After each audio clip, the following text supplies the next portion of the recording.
Oh, look at that. No. Trying to get it off of idle. It's been sitting too long. The pilot jet is getting clogged up again. Once you get it warmed up, it's okay, but man, it falls flat until that pilot jet's cleared out. Yeah, it's running a little rich. Good old ethanol fuel doesn't help anything.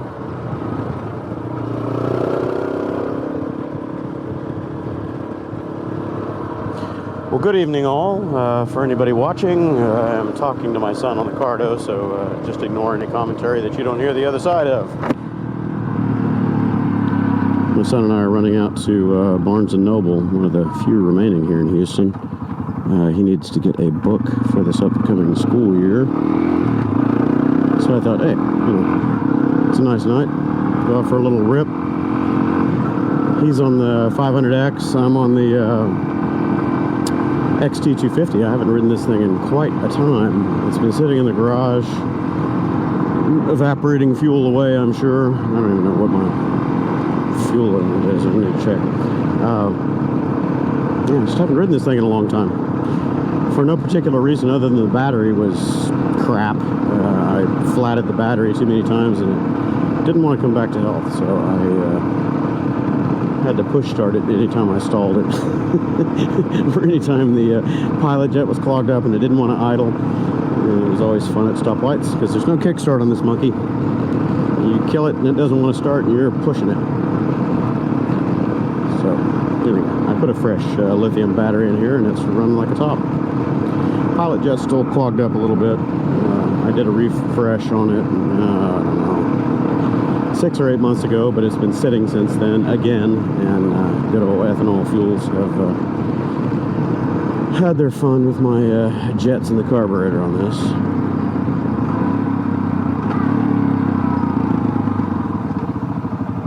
I need to take this thing on a good road trip again. It's got 17,350 on the clock. I don't know how long these top ends are good for. I would imagine probably somewhere in the 25 to 30K range. Probably should think about refreshing the rings, maybe the valves, valve seats, do a valve job, something. But still runs fine. I have noticed with synthetic oil in it that's a little too thin, it burns oil, it gets blow-by. So I just ran thicker oil in it. I run the Castrol 20W50 4T, and it doesn't leak by anymore. So they're holding the books for you, yeah? Suck to get all the way over there and they don't have them. Ooh, Jetta, let it run. Let those angry squirrels out to play. I watch it stall right off the light again. That would piss me off. I took the CL175 out for a little fart around the other day, and it did that at a light. I was front up at the light. I went to lean into the throttle, and it said, "Poof," and died. And I was like, "Oh, really?" And then it wouldn't start. So I just pushed it over out of the lane, you know, over to the shoulder and let everybody go by me. Feel like a dick. Oh, thanks. Trying to manage my shirt flap here. Ugh.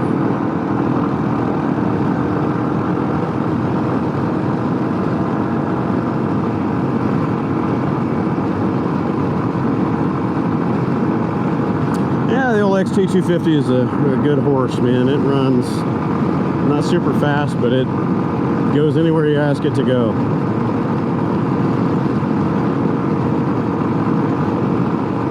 Yeah, I think it probably is. I mean, minus the little carburetor issues that I have with the idle jet constantly getting clogged up. It's a really tiny jet. I don't remember what the number on it is, but it's tiny, like a 90 or I don't even know what it is. It's real tiny. It's so small that the smallest little wire clean out tool that I've got barely gets through it. And I've replaced that jet a couple times, but good old ethanol fuel, man, will screw up a free lunch. I remember growing up back in the 70s and 80s, all the dirt bikes I had, you never had to think about that. If you had a really old, you know, or a bike that you were leaving sitting around for a long time in storage, the gas could varnish up, but it generally didn't clog up your jets. All you had to do was flush out your fuel lines and, you know, hit your carb with fuel cleaner and you were good to go. Not anymore, man. All that white oxide residue and crap that you get from the ethanol just clogs it solid like cement.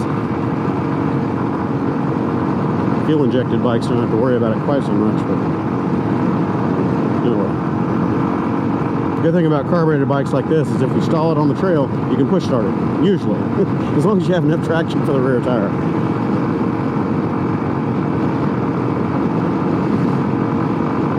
Check out the sunset behind you in the mirror. It's awesome.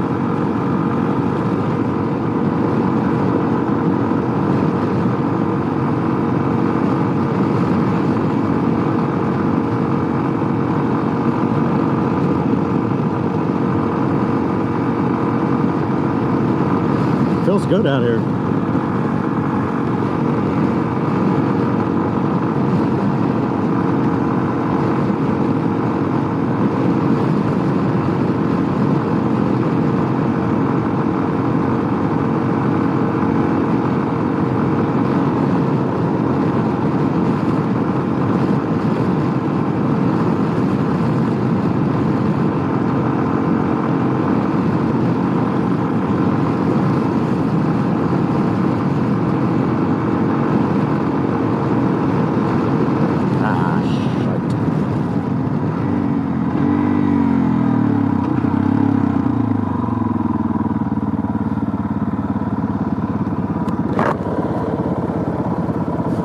Somebody was having fun out here in the intersection.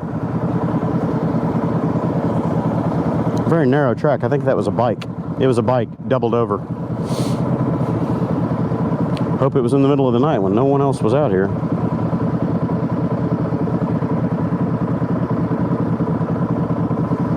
All right, come on, 17 horsepower, let's do it.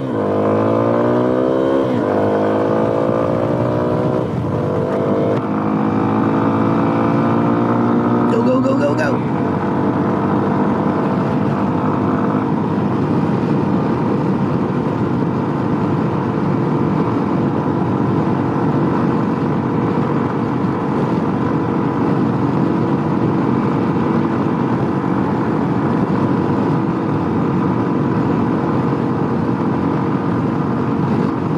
The gas in this thing is old too. I have no idea how many months old it is. I didn't put stabilizer in it because I thought I was going to ride it last time I filled it up. I guess I need to top it off with a little bit of stable.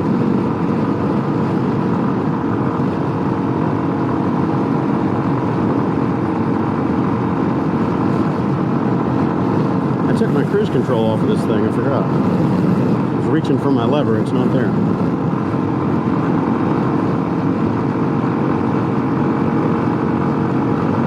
Stole it for another bike, I guess. I don't remember.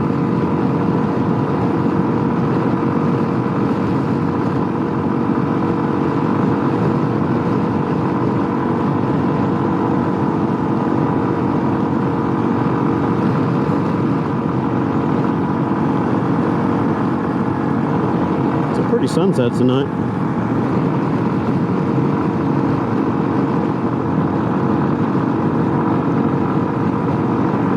SW Motec cigarette lighter adapter I got because at the time I was using a smaller GPS that used automotive cigarette lighter adapter, and it's a decent kit, but the bottom of it is prone to electrolysis and corrosion, so I had to really load it up with dielectric grease in the bottom.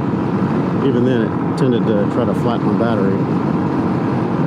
And this little cap, I've heated it up twice and tried to spread these little feet thing, you know, the grippers, but it never really stays in there. It always flops about. It's annoying. which just lets more water get in.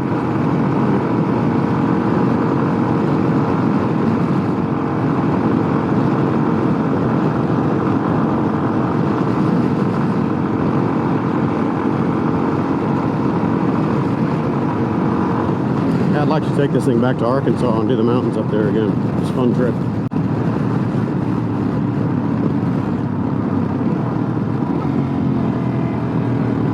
Oh, I missed that one.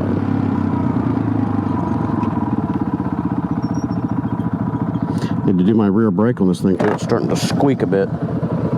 I pulled the caliper cover off of it, but I never got into rebuilding the caliper. I got the rebuild kit with the new pistons and the O-rings and all that nonsense. I just never did pull it off there.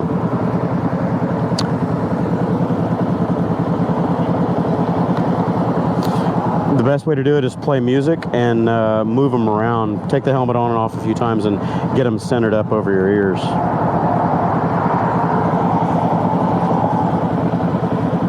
Oh, if it's too far out, they come with the spacers, and the spacers push it closer to you. You just don't want to use the super thick spacers if you don't need them, because then it rubs on your ear and makes your ear raw over time.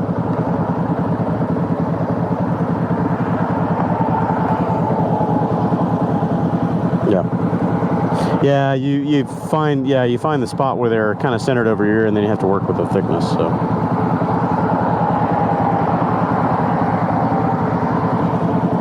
Oh, really? Yeah.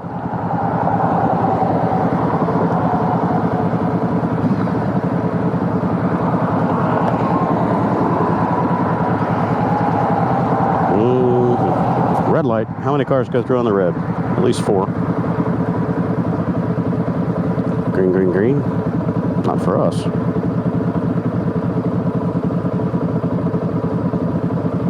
There we go. We'll stay in the left lane and cut in over here.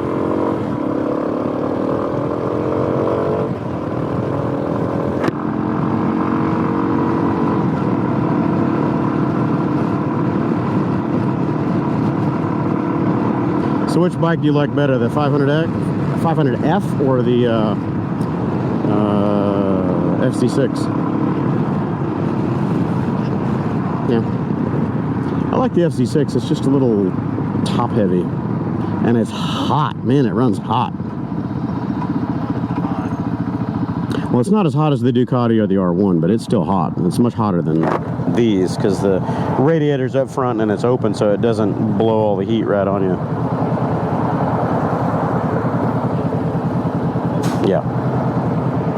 Yeah, the R1 runs super hot. Nah, that thing's brutal. And the Ducati wouldn't be too bad if your thighs weren't, you know, 1.5 inches off the heads.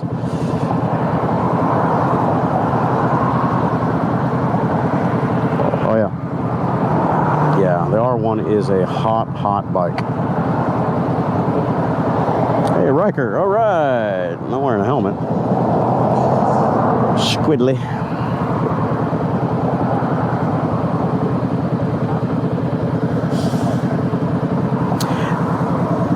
The X is so smooth, man. That is such a good bike. It's effortless to ride. It's a little tall, but that actually aids the tip in and more suspension throw.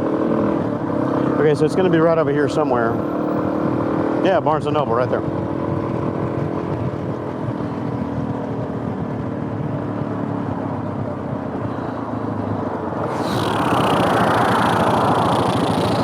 I'll have to wait a while.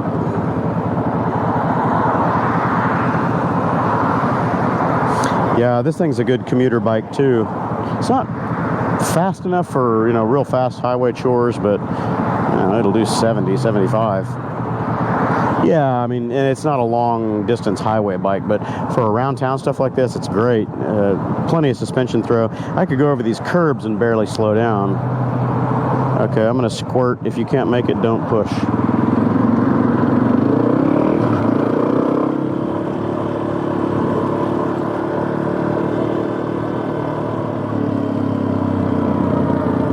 Watch this guy.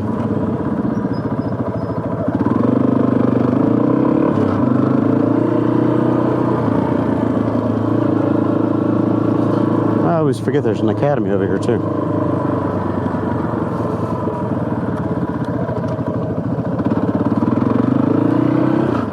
another bike.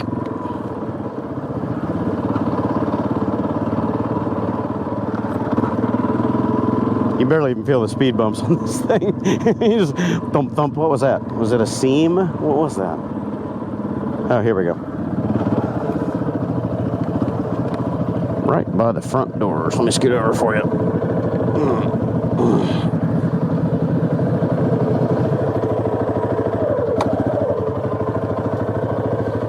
Forward, please. What the hell are you doing, man? That's hard.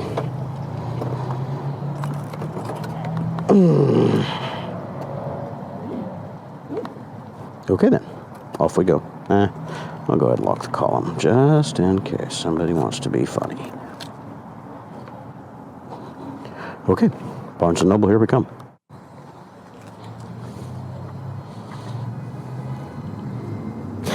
I put that tag on there before my trip to Arkansas. October 30th, 16 was when it expired. So I put that on there, I don't know, beginning of 16 or whatever. 3 years ago is when I took that trip. Long overdue for another.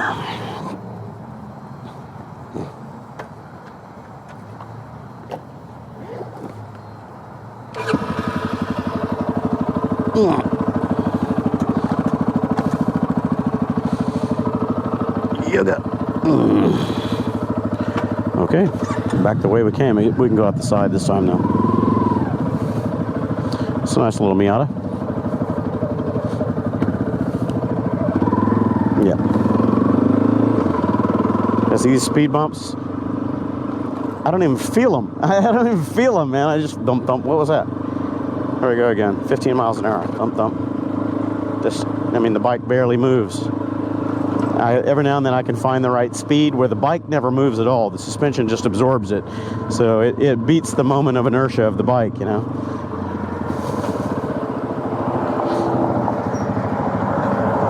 I remember running over a curb. Thing died again. I remember running over a curb on this thing at about 22 to 25 miles an hour. Barely felt it. Like, thump. Oh, that was cool.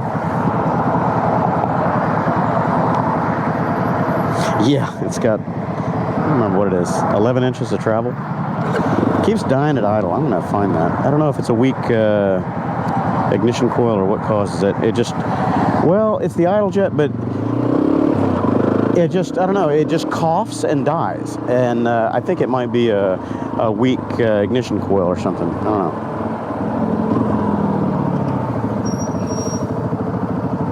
Started doing it a couple thousand miles ago, but of course it hasn't seen a lot of activity in the last couple thousand miles. See, there it goes again.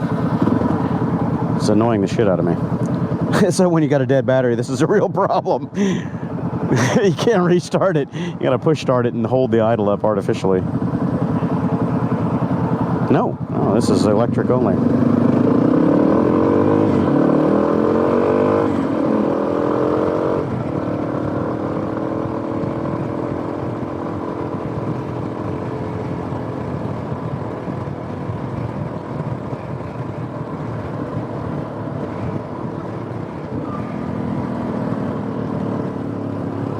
Carving. This thing has got so much traction and so much lean, you can carve the hell out of it. These I have on here Avons. I can't remember what they are. Avons, I think. They've got so much grip, and the bike doesn't weigh much anyway. This is the one I was telling you I took to Austin for 4th of July a few years ago. And I was going through those twisties off of B Caves, and I didn't realize how far I was cornering it over until I was dragging something. I heard something scraping. It's like, what am I scraping? I look down, I'm scraping the peg. Damn, man, that's some serious lean right there. And that's when I took notice of how far or how close my the edges of the bark busters were to the pavement. Bark busters were only about 4, maybe 6 inches above the pavement. I was really leaning this thing out. I wasn't trying though, I just, just kind of did it.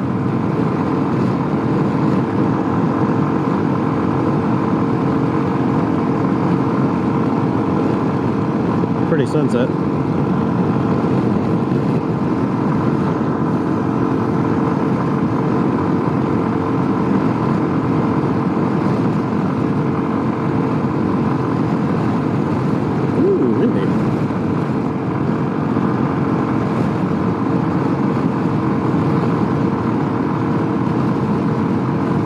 Yeah, if it wasn't for the narrow, hard seat on this bike, it would be a phenomenal little mile muncher for long highway use, because the suspension is so plush.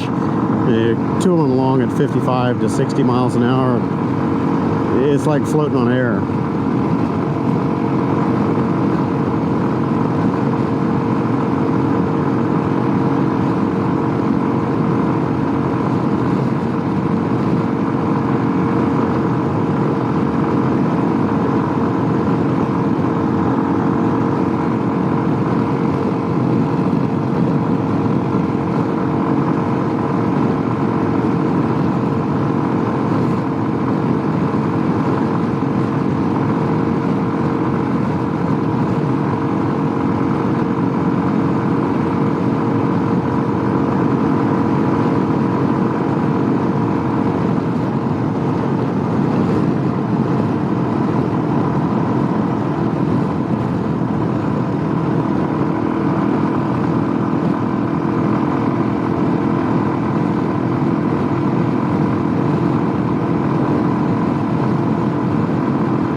Guy's taking pictures of his truck out there in the parking lot. Trying to figure out why he's kneeling down in front of that truck in the middle of the... I'm like, what is it? Oh, well, he's taking pictures. I get it. All right.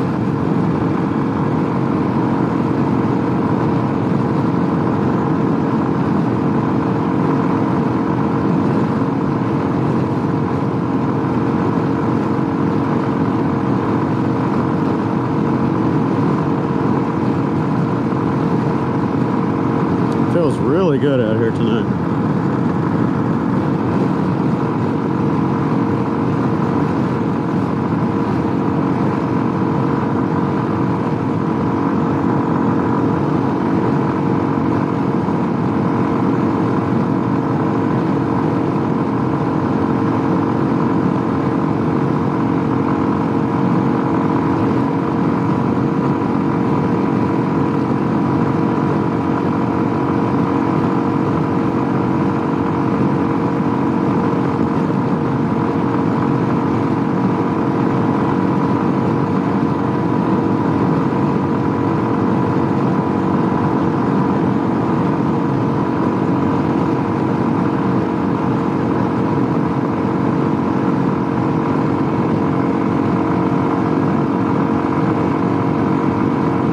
I haven't seen any deer out here since Hurricane Harvey.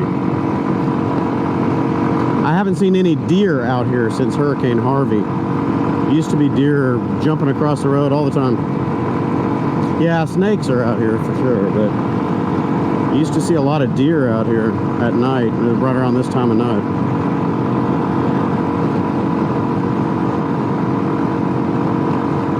Guess the floods during Harvey made them all relocate, find somewhere else to live.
trips.